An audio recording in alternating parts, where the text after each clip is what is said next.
Hey, everybody. Glad to see you. Happy Monday. It's been a great weekend. I spent yesterday cookie making with my family. It's so wonderful. I can't tell you how wonderful it is to create new memories with my family. I grew up in what someone might call a disordered family. We didn't look the norm, we didn't look the part, and we had all sorts of stuff going on. But the cool thing is when you do your work and when you start to bring other people along, you can really begin to make memories and have experiences that are super positive. Since a couple years ago, I made the real intention to step into bringing my family closer together.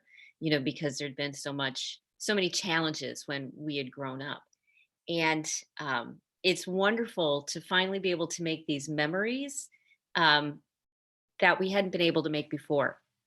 And even if you're making memories with other people besides your family, you still have the ability to shape your life and make it into something that looks great. Now, why does it matter that you're listening to me this morning? Good morning, by the way. I'm Rita Hickman. I'm a body mind expert and shiatsu massage therapist, and I help women, specifically currently. I help women in narcissistic and toxic relationships. I run this beautiful group of women. It'll be going on for the next year. We're looking for 40 women who are dealing with narcissistic and toxic relationships, who need some help, who by the end of 2020 are ready to start the next chapter of their life. So if you're in a relationship, if you're trying to get out of a relationship, if you're recently out of a relationship, these are all beautiful, smart, capable, successful women who found themselves in narcissistic relationships, sometimes for decades or sometimes from childhood, and they're ready to move forward. And that's what we do. So if you're excited about being a part of a beautiful group of women, message me, let me know, and I'll get you the sales page. Okay. Because we'd love to have you there, and we're keeping it super cheap, so we can have a wonderful group. So today we're talking about, should you forgive a narcissist at Christmas? So forgiveness at its core is a gift to you. When we forgive somebody, it's not only lip service. Forgiveness actually goes a lot deeper. Forgiveness looks at the whole picture. Forgiveness looks at the past, the present, and the future. It's not where you sort of cut off a part of yourself and say, well, that never happened. That's not necessarily forgiveness. And um, forgiveness doesn't give you a sense of unease or dis-ease within you.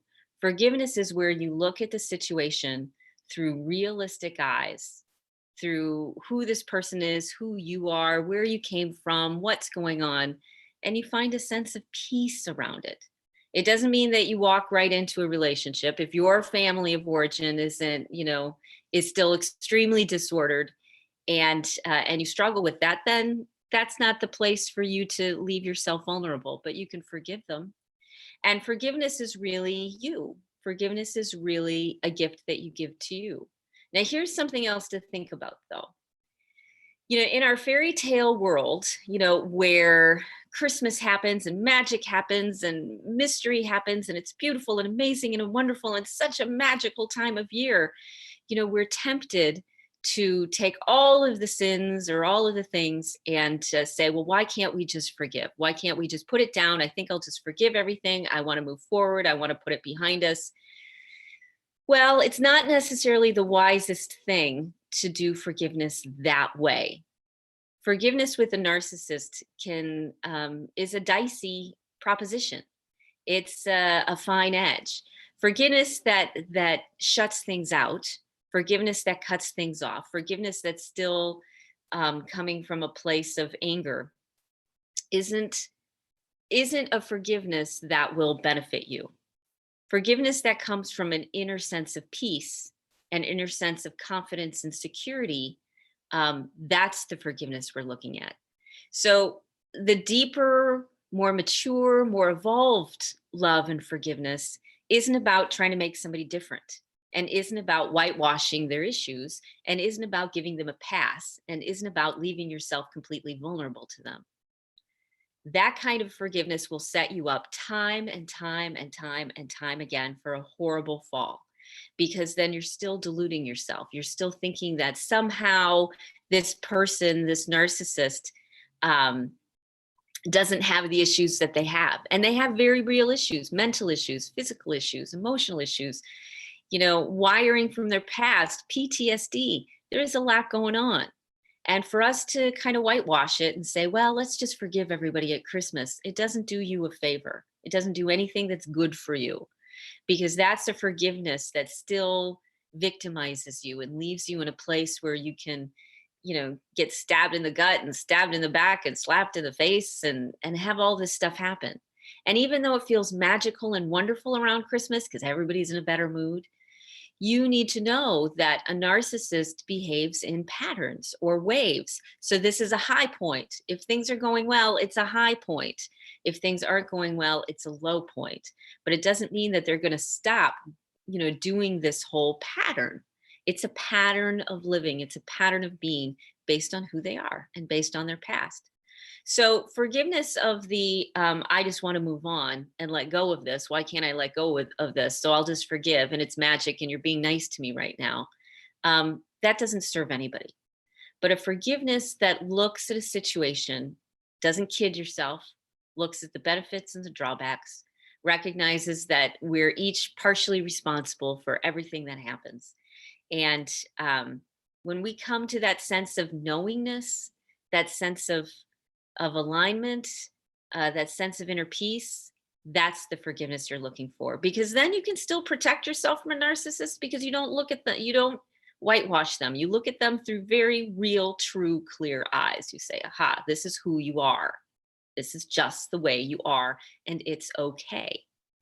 And that way you don't leave yourself open. You don't leave yourself vulnerable. You don't have to walk around waiting for something to happen, because you know something's going to happen, because you know this cycle is going to continue. It gives you the opportunity to prepare for it. It's like knowing seasons are going to come. It's the same sort of thing. Narcissist deals with an internal world that's very colorful and based on their own belief system, based on their own stuff that's going on. And the more you can accept that they're disordered, that they have challenges that they're dealing with, which aren't going to be solved anytime soon, and the more you start to learn about it and figure out how it works and see how it works, the easier it gets, even if you're done with the relationship. Because even if you're done with the relationship, you're not going to be taken off guard when you come from that deep sense of forgiveness, that deep sense of peace. Because a narcissist will come back in, they'll check, they'll pull the trap line, even if you're gone. When they're in a lull, when things aren't going well, they'll check around, see who responds. And you're the most likely if you've been in a relationship with them for a long time, or you have other contact with them. So it's not that you forgive the fact that they're a vicious, mean snake. It's the fact that you accept that they're a vicious, mean snake, and you work with it. And you say, aha, what's the pattern? What's the wave? How does this work? And you can forgive the fact that everybody's doing the best that they know how, even when the best that they know how can be really destructive. Okay. So should you forgive it at Christmas?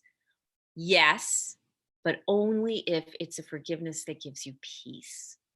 Should you forgive at Christmas just to make things nice and make things smooth?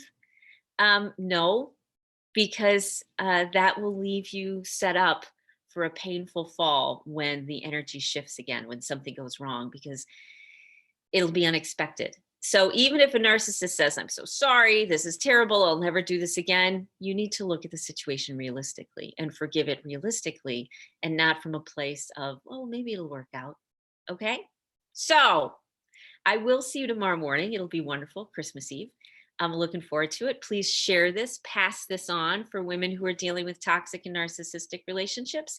And if you want to be part of this beautiful 2020 group of women, I'm so excited. Really cool artists and engineers and and mental health professionals and physical health professionals and florists. And I mean, women from all over the place. It's pretty great. And we'd love for you to join us. So 40 women's our limit before the price changes and everything changes. So let me know. And I'd love to have you join us. So have a great rest of your day. I'll talk to you later. Okay.